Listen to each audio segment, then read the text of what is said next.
da Semana da Consciência Negra, o podcast da Alesp vai ouvir hoje o professor Marcos Alexandre de Lima Oliveira, que é responsável pela comunicação da Polícia Científica do Estado de São Paulo e professor da Universidade Zumbi dos Palmares. Tudo bem? Obrigado de estar nos recebendo aqui. Eu fico muito feliz e muito agradecido. É uma honra. Você, sendo responsável pela comunicação na Polícia Científica do Estado de São Paulo, como é que vocês veem essa questão do negro dentro da Polícia Científica, já que o Estado de São Paulo, pela primeira vez, vai vivenciar um feriado decretado e assinado pelo governador Tarcísio sobre a conscientização do negro no país aqui?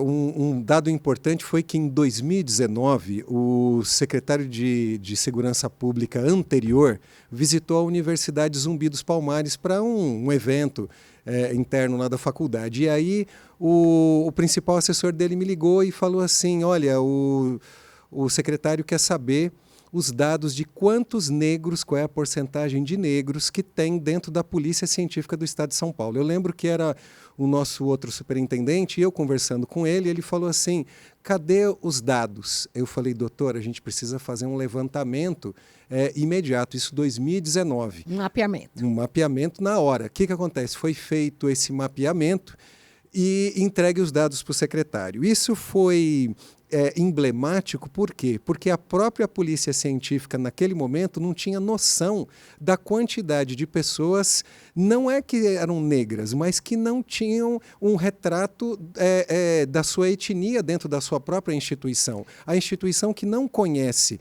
os seus próprios funcionários não consegue fazer políticas públicas ou ter um tratamento de acordo com a legislação. Com a representatividade. Com representatividade. Isso foi um alerta. Nesse alerta, eu estou lá há 12 anos. Eu não posso falar mal dos meus colegas, isso é o fato. As pessoas imaginam sempre que a gente vai contar uma história triste, né, por ser negro, e eu falo assim, eu fui muito respeitado, sou muito respeitado. Eu tive 2 episódios que eu não posso dizer que foram explicitamente racistas, porque não foi, eu não consegui ter certeza dessa manifestação. Uma porque disseram, o pessoal cumprimentava todo mundo, todos os colegas como doutor, e a pessoa não me cumprimentava como doutor, e eu perguntei se tinha alguma coisa a ver, ou com a minha cor, ou com a minha carreira. E ela pegou e falou assim, não, é porque eu achei que você não se importasse. Eu falei, mas eu realmente não me importo. O que me surpreende é que só sou eu que você não cumprimenta dessa forma. Então, com exceção dessa situação, uma outra foi uma coisa muito leve de olhar, mas eu posso dizer assim, a Polícia Científica do Estado de São Paulo, pelo menos comigo e com o que eu vejo com os colegas, tem uma postura muito boa, talvez pelo preparo, pela educação dos profissionais que tem lá, eu acho que ajuda muito. Mas a verdade é que ainda é uma polícia que não tem uma representatividade do povo negro. Mas qual foi o percentual desse mapeamento? Olha, aí que está o X da questão. Nós temos cerca de 17% de negros como peritos criminais, nós temos em torno de 30% de fotógrafos técnicos periciais e desenhistas, e de outras carreiras a gente pode ficar em torno aí de 20% a 30%. Né? Esses dados vêm de 2019, 2020, mas ainda não representa talvez o que a sociedade brasileira... Em cargos de direção não há. Em cargos de direção, eu sou o único assistente técnico da superintendência que não é branco. Então, nós temos lá em torno de 20 ATS, né?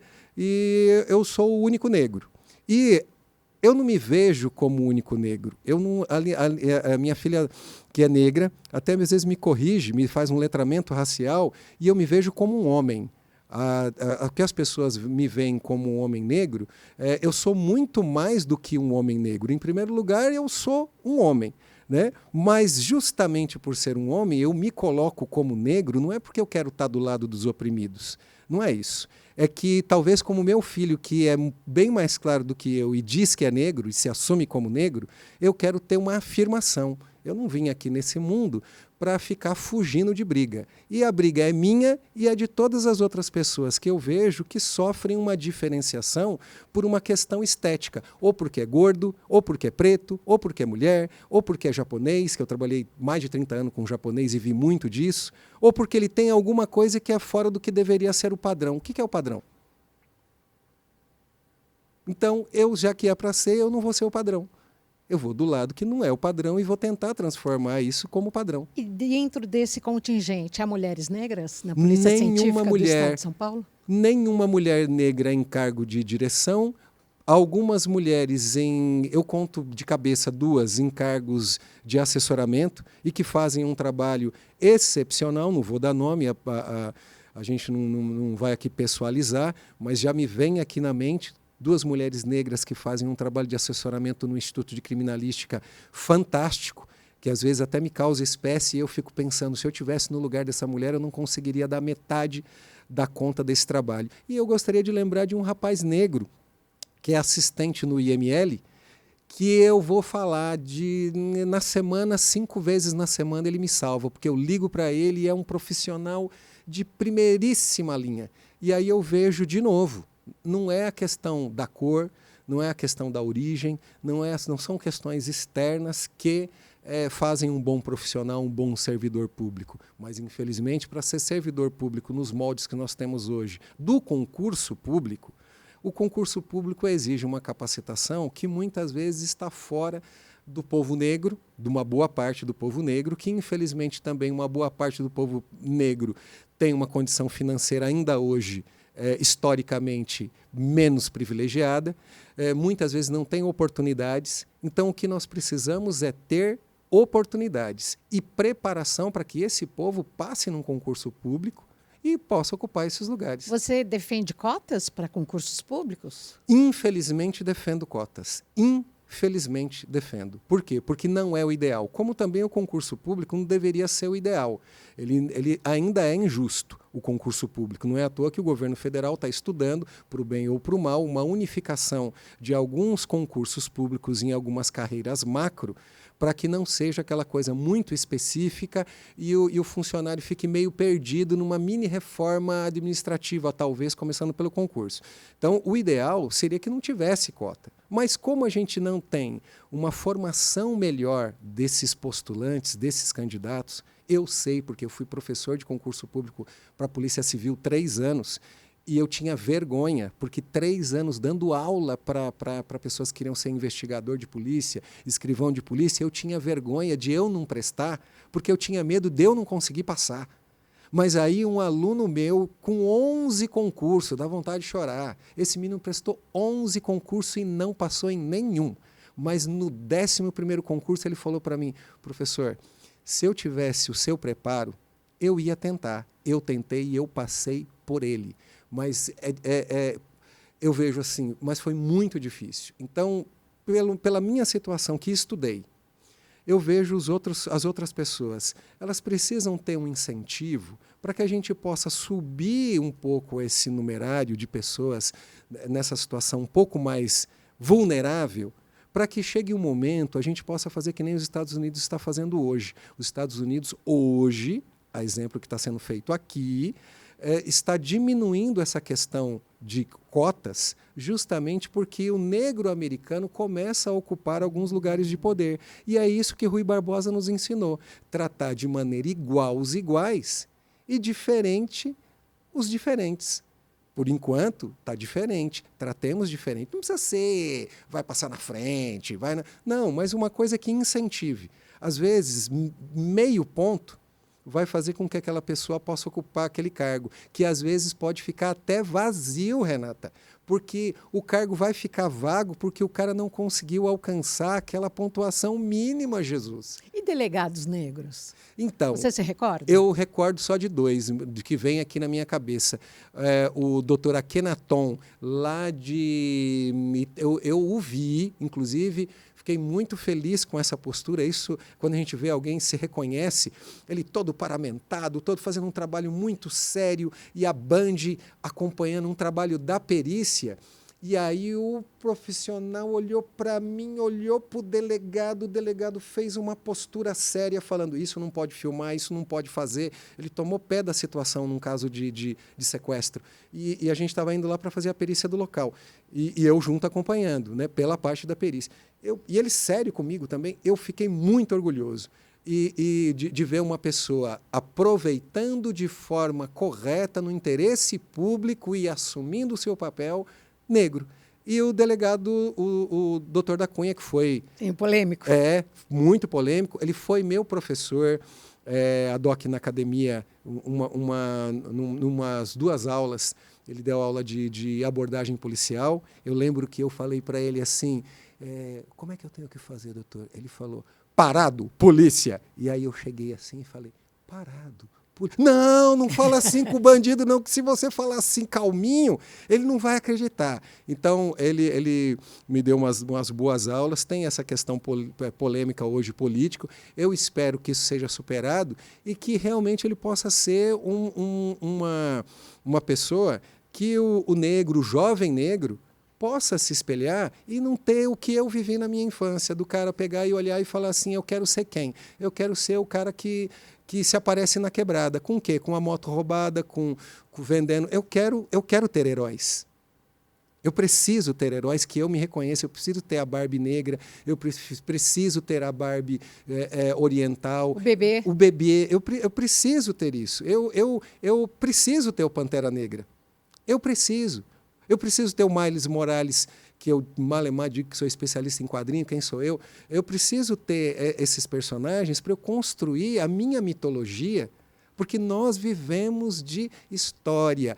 É o caso da Renata. Você vê, e Renata é uma coisa assim fantástica, né? Renata Perobelli, posso falar? Pode. Renata Capucci, Renata Ceribelli. Renata é um negócio meio assim, né? Renata Vasconcelos, mas... Renata, a gente vive de contar histórias. O mundo vive em cima do mito. E nós precisamos revalorizar esse mito também de ter pessoas negras, orientais, diferentes, que alguém possa se inspirar. Por isso que a sua pergunta é muito pertinente quando a gente fala um delegado negro. Mas eu vou lhe falar uma coisa. E os peritos negros? Nós tivemos uma perita negra, para não dar nome, que virou presidente de uma associação de peritos criminais. Quando entrei na polícia, olhei e falei, nossa, ela é negra? E na medicina? Então, e aí eu conheço também de tudo. Eu conheço um homem negro que conseguiu ser, na minha cidade, 3 vezes secretário de saúde, em 3 governos diferentes, ele negro, 3 vezes... diretor do maior hospital regional que pega Ferraz de Vasconcelos até Mogi das Cruzes, preto, negro. E aí é uma coisa assim, dono de uma clínica assim que o pessoal acha que é, e de uma simplicidade que é uma coisa assim, mas são as exceções. E a gente precisa acabar com as exceções. Precisamos ampliar. A gente não pode ficar mais brigando hoje para ter uma mulher no STF, brigar para ter uma mulher negra no STF, uma mulher diretora disso. Olha, ele é uma mulher diretora da Petrobras. Meu, isso tem que ser normal. O primeiro negro no Banco Central. Também. E os ganhos também. Porque se o trabalho é igual... tem que ter uma remuneração igual. E isso é bom para todo mundo. Eu sei que está mexendo com... Eu não gosto muito do termo privilégio, tá? Porque eu acho que não tem culpa. Eu sou casado com branca, né? Não tenho esse negócio de falar assim, olha, o povo negro... Eu não sou Martin Luther King, mas também não sou Malcolm X. E aí o que acontece? Estou casado com branca por amor, tenho uma família miscigenada e eu acho que é bom para todos nós miscigenados quando eu me dou bem, quando minha mulher aparece bem, quando meus filhos se dão bem. É bom para todo mundo. Agora, professor Marcos Alexandre, sim, você é formado em Direito, sim, e dá aula de Direitos Humanos na Universidade Zumbi dos Palmares. Como é que o assunto, o tema consciência negra é tratado na Zumbi dos Palmares? De uma forma que não deveria precisar mais ser tratado. A ideia que alguém teve lá, que eu não sei quem foi, a verdade é essa, colocar embaixo do nome Universidade Zumbi dos Palmares. Nossa missão é não existir. Que sacada! Por quê? Porque a gente não precisa, não deveria existir uma universidade fundada para um viés de negro e de diversidade, que é o que a gente vê hoje. Não precisaria a gente discutir direitos humanos e não precisaria dizer, eu vou te falar a verdade, eu dando aula de direitos humanos, vários alunos meus chegam e falam assim, ah, professor, no primeiro dia, né? Segundo dia, direito dos humanos, professor. Aí eu falo, escuta, você é o quê? Não, mas você é preto? Sou preto. Você é pobre? Sou pobre. Você é periférico? Periférico. E você não é mano? Não, mas é que eu não sou bandido. Aí eu falei assim, por que você não é bandido? Você acha que direitos humanos é para bandido? Você já leu A Folha de São Paulo? Você já leu Brasil Nunca Mais? Você já ouviu falar Dom Ivo Loscheider? Você já viu falar gozado, né? Dom Paulo. Dom Paulo Evaristo Arnes. Que muitas vezes é um apagamento da história quando a pessoa tem um problema, né, do polêmico, mas Henri Sobel, você já ouviu falar? Já ouviu falar de Vladimir Herzog? E ele? Aí, esse aí é da cultura, né, que se enforcou. Não, senta aqui, deixa eu te explicar. Aí ele pega e fala assim, puxa, quer dizer que direitos humanos é para isso? É para você dar a sua opinião, mesmo que a sua opinião, para mim, não pareça correta. E aí a gente senta e a gente discute. Existe muito ativista nesse público jovem com o qual você convive, na Universidade Zumbi dos Palmares? Existe muito ativista que não conhece o passado? Putz grila, só tem. Aliás, eu acho que a questão do ativismo é tomar bastante cuidado, porque eu ouvi do falecido Marco Rosa, um publicitário famoso na UGT, trabalhou para Casas Bahia, bababi, bababá. Uma vez ele virou para mim e falou um negócio que me ofendeu muito. Um homem negro, trabalhou 8 anos na BBC de Londres, muito formado, autor de livros, mas foi muito grosseiro e falou para mim assim, Marcos Alexandre, um monte de opinião, todas erradas. E aí eu peguei e falei, peraí, que ousadia desse homem falar isso aí para mim. Mas que maravilhoso ele falar isso aí para mim. Porque aí eu fui para casa, peguei um caderninho e falei, escuta, todas essas opiniões que eu tenho aqui, elas se baseiam em fatos, ou que nem o outro fala, fatos reais. Eu tenho embasamento histórico, eu tenho embasamento científico, eu tenho alguma coisa para falar, não, eu acredito nisso porque eu tenho um argumento de autoridade. Em algumas não. Então, isso foi muito bom. Eu mudei de vida. E aí eu acho que o ativista, que é uma pessoa que pode mudar o mundo e muda para o bem ou para o mal, ele tem necessidade de estudar. Mesmo quando ele tem certeza, ele tem que ter dúvida. Porque quanto mais eu fico velho, e isso é outras pessoas que também vão falando, mas quanto mais eu fico velho, mais eu percebo que eu menos sei. Porque eu não sei com profundidade. Nós, que somos jornalistas, nós começamos como técnicos em generalidades. Sabemos um pouquinho de tudo. Maravilhoso. Mas aí chega uma hora, viramos pessoas que nem você, acho que nem eu, começa a especializar num ramo, porque a gente precisa deixar um legado. Como deixar um legado se eu não tenho certeza, base, para poder falar alguma coisa? Então eu vejo isso muito no ativismo, não lá especificamente na Zumbi dos Palmares, porque o letramento, não racial, mas o letramento do direito, faz o cara, mesmo que ele não concorde com a legislação, ele tem que seguir a legislação, então ajuda muito. Mas eu vejo em outros lugares, às vezes, as pessoas que nem, o fulano lá é menos preto que eu. Como assim? É porque ele é claro. Espera aí, tem preto claro, tem preto escuro? Aqui é o fenótipo, diferente dos Estados Unidos, porque é a gota de sangue, né? Mas você para pensar assim, quem está comigo não é contra mim. Para de dividir, o fulano é pardo, o fulano é clarinho, o fulano é moreninho, o fulano é mulatinho, o fulano... Meu, o que você é? Eu não sou branco, mas branco não da cor. Eu não encaixo nessa situação de classe que talvez esteja dominando. Então, se junta com quem está fora, não para uma briga, mas para você poder se entender. E aí você poder se embasar e falar, meu, historicamente ou cientificamente, eu posso ter essa opinião. E se não tiver, eu como professor estou aqui para ir buscar a informação, trazer a informação, às vezes com um outro viés, né? Mas eu estou aqui para servir. Tanto lá na Universidade Zumbi dos Palmares, quanto também na polícia científica. Porque lá, quando a gente trabalha com assessoria de imprensa, com relações com a mídia, com a comunicação, deixando bem claro, a gente está no interesse público. Eu estou aqui a seu convite e fico muito honrado no interesse público. Tudo que a gente... Não é o Marcos Alexandre que se aparece, e nem falo em nome da instituição, no nome do superintendente, mas falo que a gente tem uma instituição que a gente está no interesse público, e o interesse público principal é a transparência e a legalidade.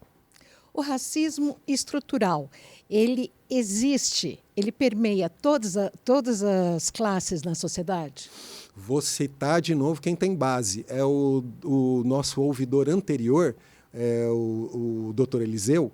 Ele falou uma coisa numa entrevista e foi demais. Não é a polícia que é racista, não são as instituições que são racistas. É a sociedade brasileira que é racista. Não adianta nada isso... Estou jogando contra mim, né? Como professor. Mas não adianta nada pegar o policial, colocar ele aos 18, 19, 20 anos dentro de uma sala de aula, num calor de 40 graus e ficar dando palestra para ele de direitos humanos se ele não viveu isso na vida dele. De antirracismo, se ele não viveu isso na vida dele. Ele só vai fazer uma provinha, vai ficar pro forma e está tudo jóia e todo mundo vai fingir que está beleza. Ele precisa viver isso daí. A sociedade é racista. E o grande problema da sociedade brasileira é não querer admitir isso. É o mito do homem cordial. É o mito do homem bonzinho, que a gente aqui, todo mundo quer viver na paz e a gente não quer enfrentar algumas coisas. Temos que enfrentar. O racismo estrutural são, resultado, 400 anos de escravidão, negros jogados sem nenhum tipo de suporte econômico, financeiro ou educacional, vai dar chabu mesmo. Isso, se acontecesse hoje, também ia dar chabu. E o que acontece? Que se criou uma massa sem base que hoje começa por ser muito grande, é que nem direito ambiental. Por que antes ninguém ligava? Porque tinha pouco nariz. Hoje tem muito nariz, então tem que ter direito ambiental.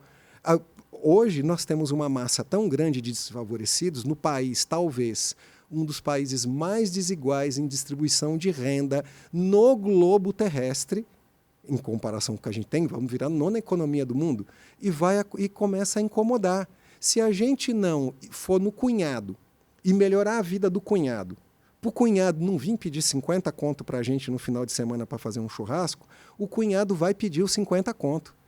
Eu não preciso dar ao peixe, mas eu preciso dar a vara, eu preciso dar uma condição para que essa pessoa produza alguma coisa.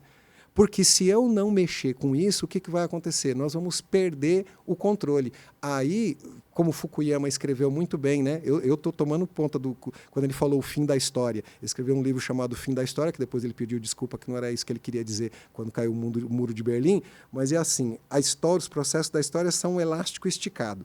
Vai esticando, vai esticando, vai esticando. Ou essa ponta do elástico vai voltar e vai bater com força aqui, ou vai estourar o elástico e é revolução. Revolução Francesa, os 20 centavos. Nós vamos esperar outro.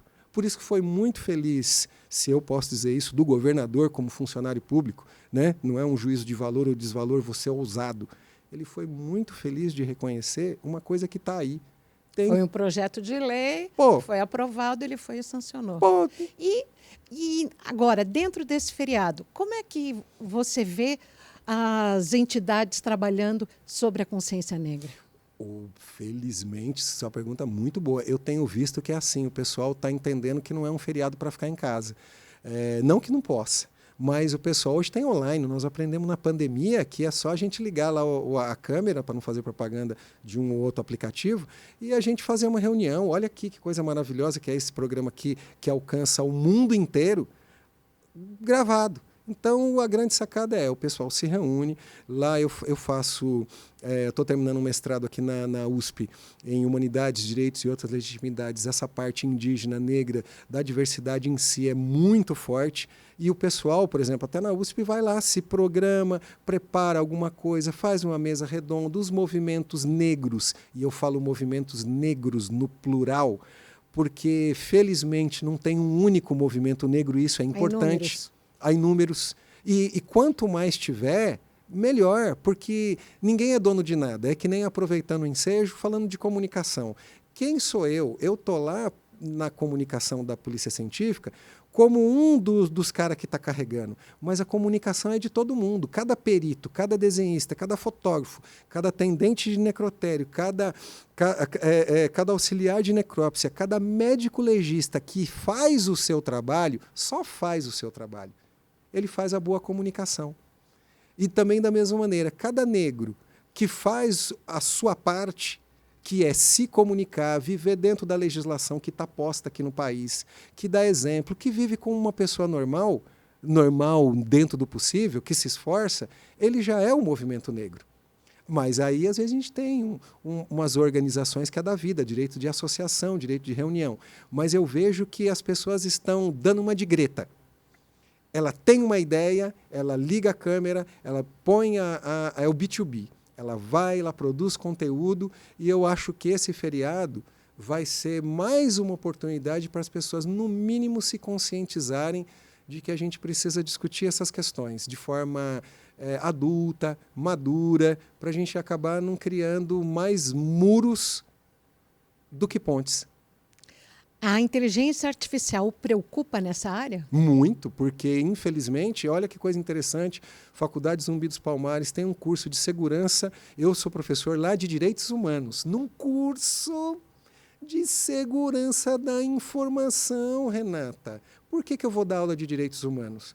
Porque quem vai programar a inteligência artificial, em primeiro lugar, você não sabe quem, ele também tem o seu viés. E a Faculdade Zumbi dos Palmares teve uma ideia, a universidade teve uma ideia de formar um grupo de programadores negros. Para quê? Porque tem uma grande falácia. Quando eu preciso de profissional negro, eu não encontro um pessoal qualificado. Onde? Onde? Vê eu, quer dizer que quer me contratar, que não estou procurando emprego, mas quer me contratar? 3 faculdades, gestão pública pela Federal de São Paulo, mestrado, não é o suficiente para o cargo que você está pedindo? Aí eu vou pegar um programador, ele fez 3 anos de uma faculdade, ele tem conhecimento técnico, você não vai pegar ele por quê? Porque ele é pobre? Porque ele veio da periferia? Porque ele não é bonitinho no padrão grego eurocêntrico que você tem? Então, ele é qualificado. E a gente tem que qualificar esses meninos, por quê? Porque eles vão entrar na TI, lá na TI eles vão, mais cedo ou mais tarde, programar inteligência artificial, e esses meninos, eles vão dar o viés para essa inteligência artificial. Porque, igual nós, jornalismo, não existe jornalismo isento. Porque não existe pessoa isenta.